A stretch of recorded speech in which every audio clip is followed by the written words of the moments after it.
मखलूक खुदा की खिदमत सरशार हातफ वेलफेयर सोसाइटी 2025-26 के इलेक्शन के सदर चौधरी खावर इफ्तिखार गुजर और मियाँ जवेद इकबाल राम में भारी अक्सरियत से जनरल सेक्रेटरी मुंतखब।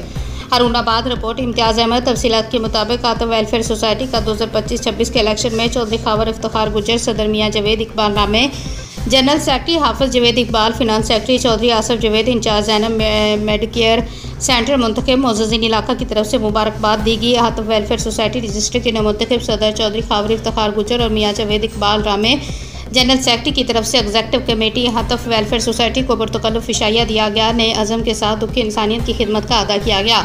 जनरल सेक्रेटरी चौधरी जावेद इकबाल रामे ने मीडिया से गुफ्तगू करते हुए कहा कि मैं मशकूर हूँ इलेक्शन कमीशन का, जिन्होंने बहुत ही एहसन तरीके से इलेक्शन करवाया और मैं अल्हम्दुलिल्लाह भारी अक्सरियत से जनरल सेक्रेटरी मुंतखब हुआ। हमारी तमाम कबीना का विजन है कि हम दुख इंसानियत की ज़्यादा से ज़्यादा खिदमत करना, उनके दुख दर्द में शरीक होना, और जिन लोगों ने मुझ पर भरपूर एतमाद किया मैं इंशाल्लाह उनके एतमाद पर पूरा उतरूँगा। और सबसे बढ़कर मैं इन लोगों का तहे दिल से मशकूर हूँ जो हातफ वेलफेयर सोसाइटी में नेक काम के लिए हिस्सा डालते हैं। अल्लाह ताला उन्हें दुनिया और आखिरत में अजर देगा।